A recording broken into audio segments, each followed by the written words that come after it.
अगर सही अर्थ में अगर उसका विकास होना है या विकास करना है, तो हमें उस परिस्थिति में अपने आप को लाना ही पड़ेगा।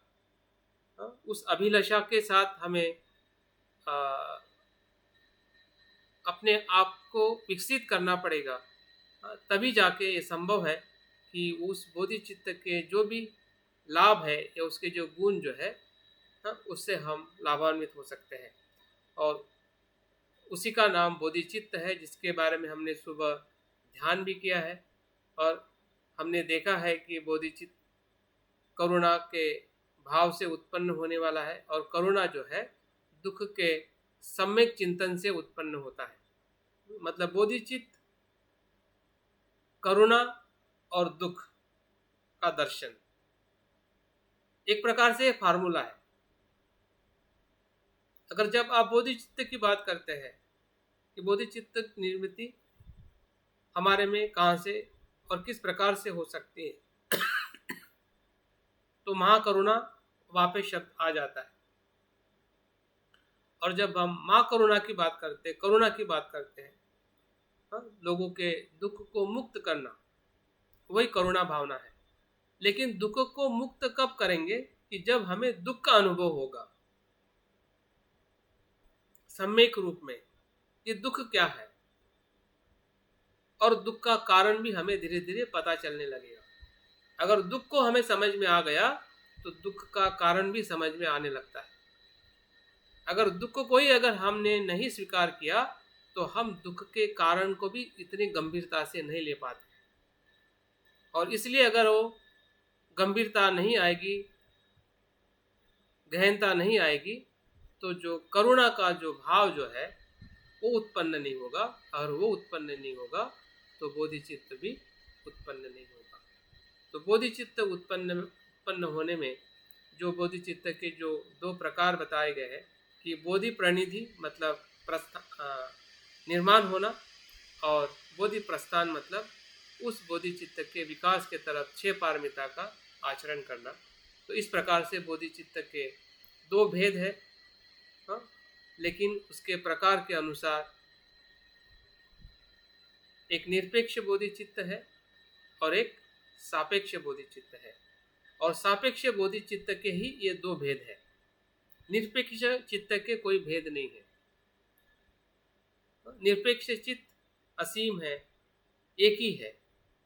लेकिन जो व्यक्तिगत बोधिचित्त है या जिसे हम सापेक्ष बोधिचित्त कहते हैं, किसी परिस्थिति के साथ में जो निर्माण होने वाला जो चित्त जो है, और उस चित्त को बोधिचित्त की प्रक्रिया में आने के लिए ये दो पहलू महत्वपूर्ण है कि बोधिचित्त का उत्पन्न होना और उस बोधिचित्त के उत्पन्न के साथ उसका 6 पारमिताओं के साथ में विकास करना। और तब जाके यही सापेक्ष बोधिचित्त जो है वो निरपेक्ष बोधिचित्त में परिवर्तित होकर बुद्धत्व के उस अनुभव में हमें ले जाता है, जिसे हम बोधिसत्व का मार्ग कहते हैं या बोधिसत्व होने का अनुभव कहते हैं। तो मुझे लगता है कि यहाँ पे जो बातें मैं बताने का प्रयास किया है, और समय भी हमारे पास में सिर्फ 15 मिनट है, और 15 मिनट में जो श्लोक है, गाथा है, जो हमारे ग्रंथ की बहुत महत्वपूर्ण गाथा है, जिसका हमें पठन करते हुए जो हम उसमें और गहराई में समझने के लिए जो कुछ भी निर्देश या जो कुछ मार्गदर्शन है, उसका हम थोड़ा अनुभव लेना चाहेंगे, ताकि हमें और इस ग्रंथ से जो मिलने वाला जो लाभ है उसको हम बेहतरीन तरीके से अनुभव कर सकें। तो किसके पास ग्रंथ है कि मैं इसमें? मेरे पास है सर। हाँ, तो आप पढ़ सकते हैं। 11वीं गाथा, 11वीं गाथा से पढ़िए, 11 से, और बहुत ही आराम से पढ़िए। गति के सुगति दुर्गति रूपी कर्म गति के नगरों के के प्रवासियों, अप्रमेय बुद्धिशाली, संसार के अनन्य सार्थवाहों बुद्धों के द्वारा परखे गए बहुमूल्य बोधि चित्त रत्न को दृढ़ता से ग्रहण करें।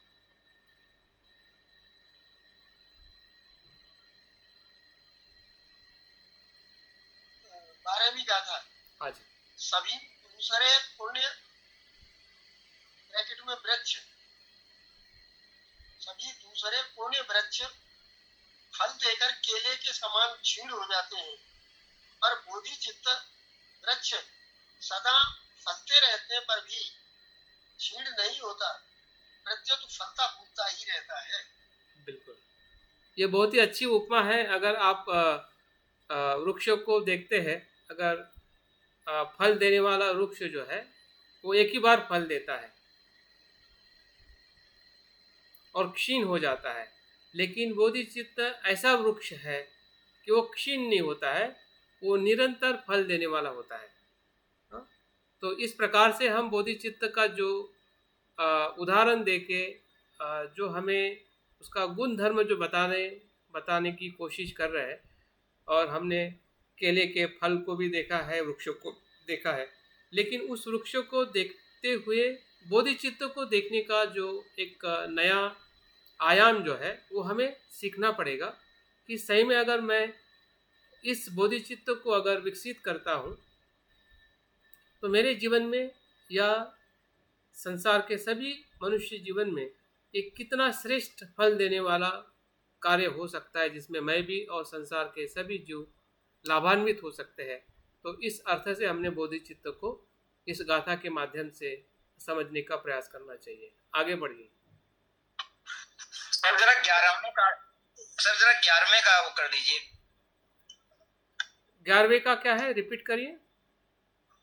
गति के सुगति दुर्गति रूपी कर्म गति के नगरों के प्रवासियों, अप्रमेय बुद्धिशाली, संसार के अनन्य सार्थवाहों बुद्धों के द्वारा परखे गए बहुमूल्य बोधि चित्त रत्न को दृढ़ता से ग्रहण करिए। हाँ, इसमें ये बात बताना चाहते हैं शांतिदेव आचार्य कि जो भी हमारी गति और दुर्गति जो है, ठीक है, जो कर्म से निर्माण होती है और हम किसी भी गति में जा सकते हैं या किसी भी गति में हम अपना प्रवास हमें प्राप्त हो सकता है, फिर वो उसमें हम कितने भी बुद्धिशाली है, कितने भी हम सदगति को प्राप्त करने वाले हैं, दुर्गति को प्राप्त करने वाले हैं, लेकिन इन सब में बुद्ध ने जिस प्रकार से बोधि चित्त रत्न को दृढ़ता से ग्रहण करने के लिए कहा है,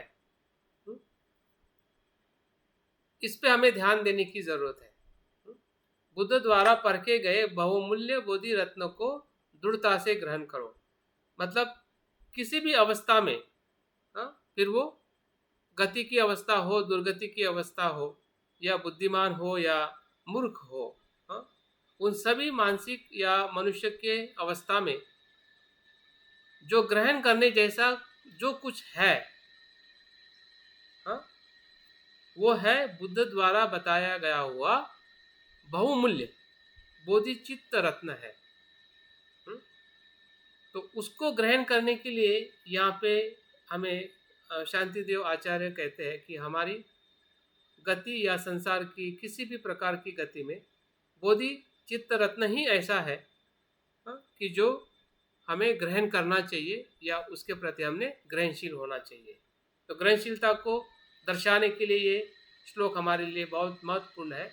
भले हम किसी भी अवस्था में है, फिर वो दुर्गति की अवस्था हो या सद्गति की अवस्था हो, दोनों अवस्था में बोधि चित्त रत्न जो है बहुत ही कल्याणकारी है। ठीक है मंजू कुमार जी, ये जो बोधिचर्या अवतार है शांतिदेव कृत प्रवचनकार दलाई लामा जी हैं और अनुवादक आचार्य कर्मा मोडलम ने किया है। तो इसमें कुछ भिन्न दिया है, जो पढ़ के सुना रहे हैं पाली का है और अर्थ भी अलग दिया, अर्थ विस्तार से दिया है। तो ये अलग किताब है क्या? कौन सा? ये जो है बोधिचर्या अवतार शांतिदेव कृत के अनुसार है, प्रवचनकार इसको दलाई लामा ने किया है। हाँ जी। अनुवाद आचार्य कर्मा मोडलम ने किया है, संपादक राम शंकर त्रिपाठी ने किया है। हाँ जी। ये बनारस बनारस से है इसका, हाँ हाँ तिब्बती शिक्षा संस्थान। तो इसमें भिन्न दिया है, गाथा भी भिन्न दी है और उसका अर्थ भी भिन्न दिया है। मिलता जुलता है लेकिन वो अक्षरशः नहीं है। हाँ हाँ हाँ हाँ। तो उसको आप टेक्स्ट में डालिए, ठीक है। मेरे पास में भी वो किताब है जिस किताब का जिक्र आप कर रहे हैं, ठीक है। जी जी। हाँ, ये ये सर शांति भिक्षु शास्त्री का अनुवाद है। हाँ, ये डायरेक्ट अनुवाद है, वो उनका व्याख्यान है, इसलिए अर्थ बदल सकता है उसमें, ठीक है। जी जी जी। हाँ, उसमें अर्थ बदल सकता है क्योंकि उन्होंने अपने चिंतन से उसके अर्थ को अर्थघटन किया है। और ये जो है एज इट इज जो संस्कृत में लिखे हुए हिंदी भाषा में जो भाषांतरित हो सकता है, ये भाषांतर की भाषा है, ठीक है। जी। तो तो इसलिए प्रमाणित कौन ज्यादा है? प्रमाणित दोनों भी है, क्योंकि भाषांतर की भाषा भाषांतर जैसी है और व्याख्या जो की जाती है उसकी एक गहनता को ध्यान में रखते हुए उसका भी अर्थ को हम समझ सकते हैं। हाँ, अर्थ सारांश तो वही मिल हाँ, रहा हाँ, है लेकिन थोड़ा सा भिन्न है। हाँ, वो तो रहेगा ही, क्योंकि हर एक भाषांतर और व्याख्यानकार उसको अलग अलग प्रकार से उसका विश्लेषण करता है। लेकिन फिर से प्रश्न वही होता है कि हम सुनने वाले हमें शब्दों को नहीं, अर्थों को समझना है, ठीक है। जिस प्रकार से अभी 4 प्रकार के जो प्रतिशरण बताए हैं, हाँ, इसी प्रतिशरण के साथ में हमें अभ्यास करते हुए आगे का प्रवास हमें पूर्ण करना पड़ेगा, ठीक है। जी। ठीक, नेक्स्ट। 13वीं गाथा। हाँ जी। उस बोधि चित्त का मूल प्राणी क्यों नहीं सहारा लेते? हाँ जी। इसका कि सहारा लेकर अत्यंत दारुण पाप करके भी मनुष्य क्षण भर में उसी तरह पार हो जाता है जिस तरह से जिस तरह से हाँ, वीर पुरुष के सहारे लोग महाभयों से पार होते हैं। बिल्कुल बिल्कुल।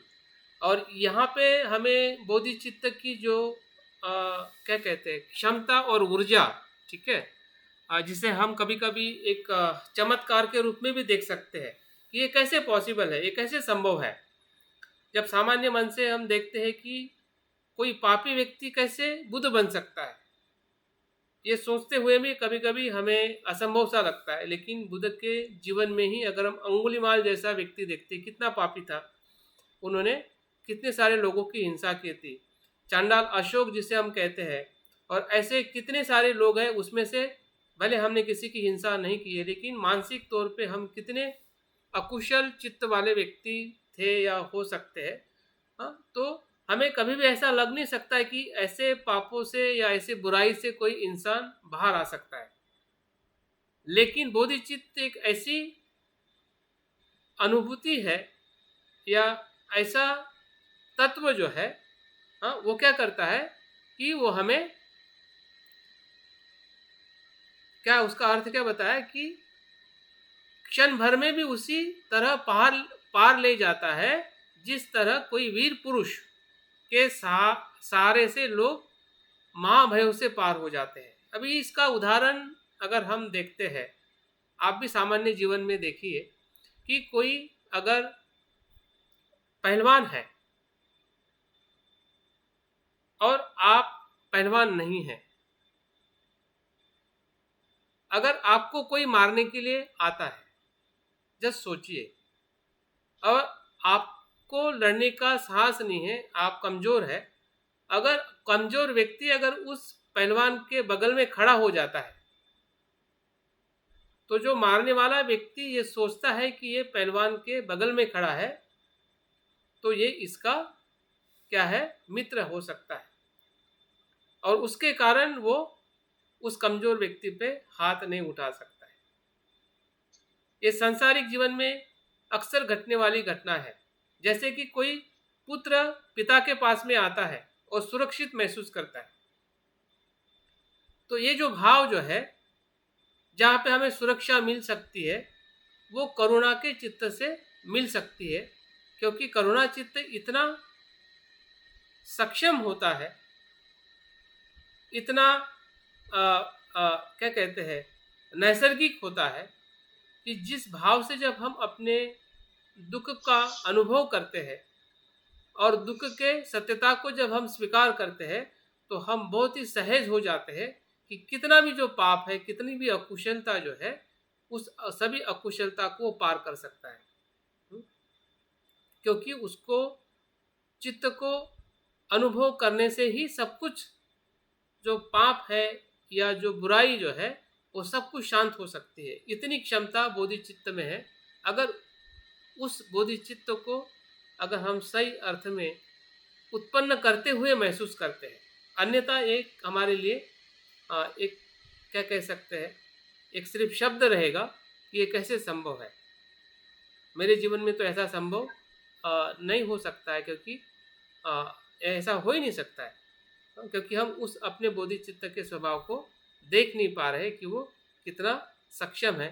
और उस सक्षमता के साथ अगर हम उस बोधिचित्त के साथ में अगर खड़े रहते हैं, तो जो भी, क्योंकि उस जिस चित्त को हम बोधिचित्त कह रहे हैं वो प्रज्ञा का चित्त है, और जो पाप है या कुशलता जो है, बुराई जो है, वो जो है अज्ञान का चित्त है।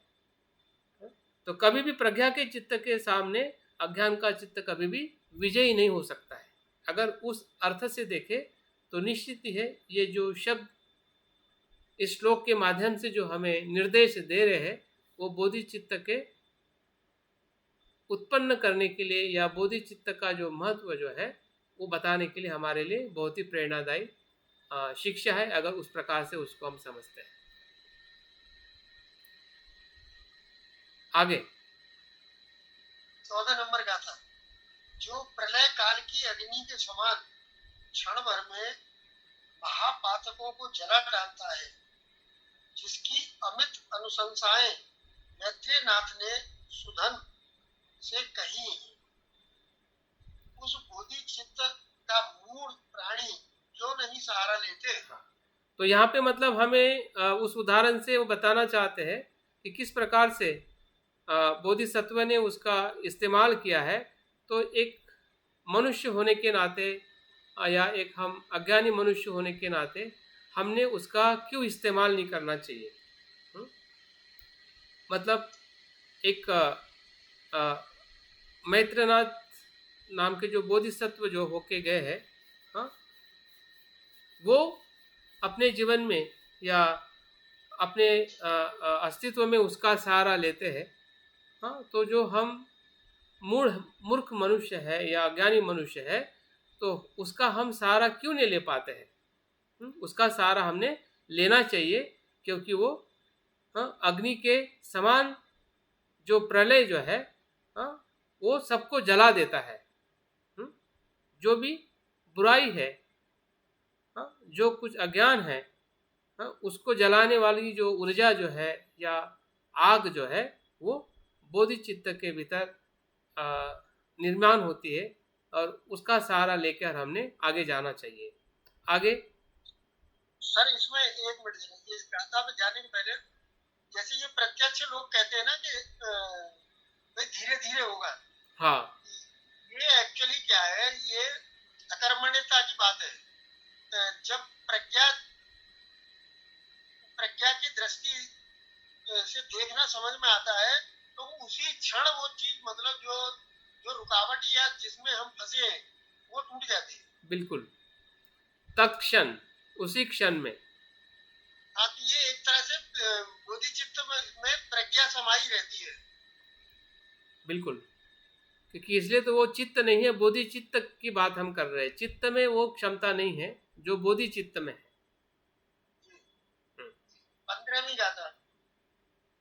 संक्षेप से उस बोधिचित्त के दो भेद हैं, बोधि प्रणिधान चित्त और बोधि प्रस्थान चित्त।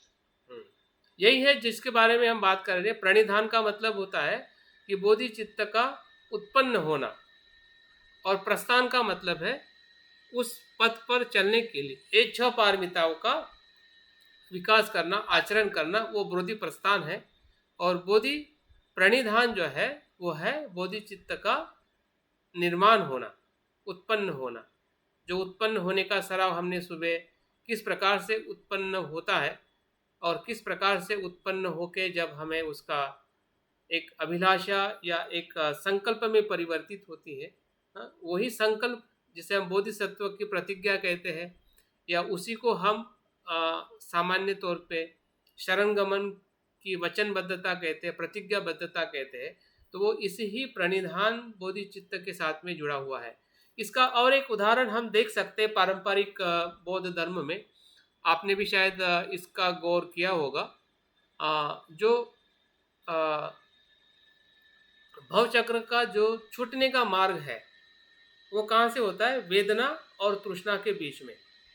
और वहाँ से जो ऊर्ध्वगामी मार्ग का अगर हमने अभ्यास किया है तो वहाँ पे शुरुआत जो होती है श्रद्धा, दुख से श्रद्धा की ओर,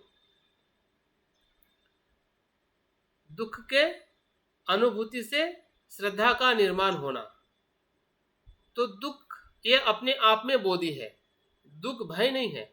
अभी दुख दुख शब्दों को हम सुन के इतने संभ्रमित हो जाते हैं, भयभीत हो जाते हैं, तो हमें लगता है कि दुख प्रज्ञा नहीं है और दुख से हम भागते रहते हैं। दुख को हम पहचान नहीं पाते हैं, दुख के अस्तित्व को स्वीकार नहीं कर पाते हैं और इसलिए वो प्रज्ञा नहीं बन पाती। दुख अपने आप में प्रज्ञा है। उसके दो संदर्भ है, क्योंकि वो 4 आर्य सत्य में पहला आर्य सत्य है। तो दुख ही प्रज्ञा है और दुख का अनुभव होने से ही श्रद्धा निर्माण होती है, जो हमें भवचक्र से टूटकर ऊर्ध्वगामी में ले जाने वाला जो मार्ग जो है वही बोधिचित्त का उत्पन्न है। अगर हमें और सहजता से अगर समझना है कि बोधिचित्त उत्पन्न होना वो सिर्फ महायान दर्शन में ही उसका अस्तित्व नहीं है, वो बल्कि बुद्ध के वचनों में ही है, जिसको हम प्रतीत्य समुत्पाद का ऊर्ध्वगामी मार्ग कहते हैं, या बुद्ध की जो 4 आर्य सत्य का जो पहला आर्य सत्य जो है, वही बोधिचित्त का उद्भव स्थान है और वहीं से सभी प्रक्रिया शुरू होती है।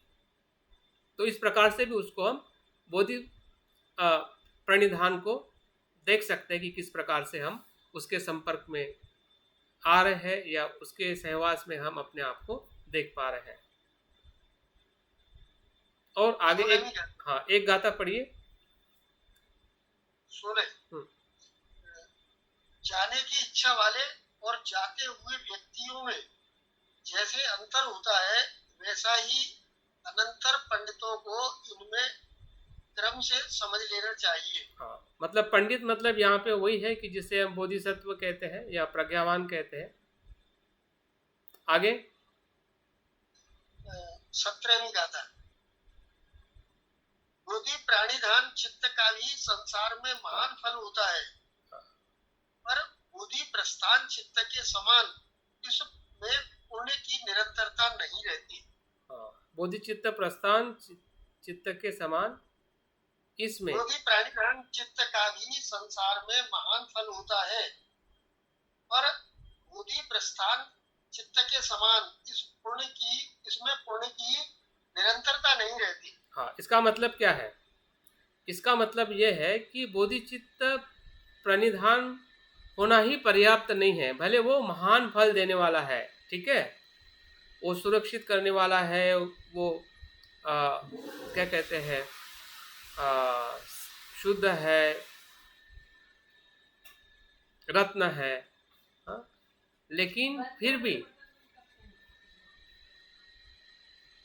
वो महान फल देने के बाद में भी वो निरंतर पुण्य देने वाला नहीं है अगर बोधि प्रस्थान की निर्मिति नहीं होती है या संकल्प में हम उसको परिवर्तित नहीं करते हैं, तो उत्पन्न होना ही पर्याप्त नहीं है, भले वो कितना भी फल देने वाला। प्रस्थान उत्पन्न होना कितना भी लाभदायक हो, लेकिन अगर उसका विकास अगर हम नहीं करते हैं, 6 पारमिता के आचरण के साथ उसका विकास नहीं हो पाता है, तो वो भी धीरे धीरे उसका पुण्य भी क्या हो जाता है, वो कम होने लगता है, भले वो कितना भी फलदायी हो, क्योंकि उसकी जो निरंतरता जो है वो कम होने लगती है अगर हम प्रस्थान बोधिचित्त के ऊपर कार्य नहीं करते हैं। तो इस प्रकार से हमने दोनों बोधिचित्त के जो परिपक्ष जो है या दोनों जो पहलू जो है, उत्पन्न होना और प्रस्थान मतलब 6 पारमिताओं का विकास करना, वो एक ही सिक्के के 2 पहलू है।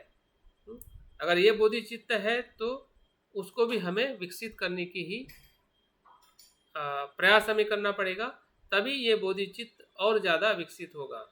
अन्यथा सिर्फ उत्पन्न होने से वो सब कुछ हो जाता है ऐसा नहीं है। लेकिन उत्पन्न होना ज़रूरी है, क्योंकि उत्पन्न होने से ही विकास हो सकता है, और विकास होने से उत्पन्न होने की जो प्रक्रिया जो है उसका हमें ज़्यादा से ज़्यादा लाभ हो सकता है और हम उस बोधिसत्व के पद पर आगे चल सकते हैं।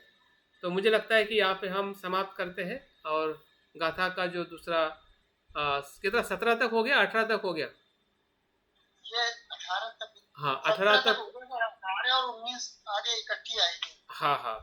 तो बाकी जो गाथाएं जो है उसका हम कल के सत्र में कल से हम पहले पठन शुरू करेंगे और उसके बाद उसकी व्याख्या करेंगे।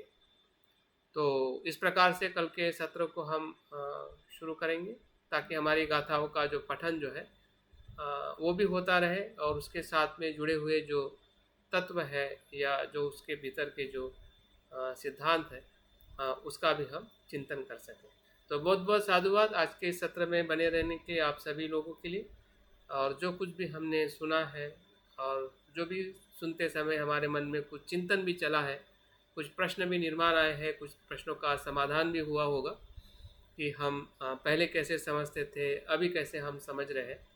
तो समझते समझते उसके भीतर का जो अर्थ है और उसके भीतर का जो ज्ञान है उसको हमें शरण में जाने की कोशिश करनी है।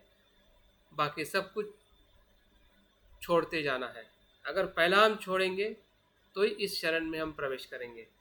अगर शब्दों को पकड़ के रखेंगे तो हम अर्थों को शरण नहीं जाएंगे, अगर विज्ञान को पकड़ के रखेंगे तो हम ज्ञान को शरण नहीं जाएंगे। तो हमारा ज्ञान को शरण जाना महत्वपूर्ण है, अर्थ को शरण जाना महत्वपूर्ण है। तो इस प्रकार से हमारा जो प्रतिशरण जो है उसका ध्यान रखते हुए हमें अपने इस अभ्यास को या धम्म के जो भी हमारे अलग अलग पहलू है, अभ्यास है, उसको हमने उसी प्रकार से देखना चाहिए। तो बहुत बहुत साधुवाद आज के सत्र में बने रहने के लिए। हम फिर से कल इसी समय में 9 बजे फिर से हम मिलेंगे और बाकी का जो अभ्यास है हम आगे बढ़ाएंगे। जय भीम, नमो बुद्धाय। जय भीम, नमो बुद्धाय।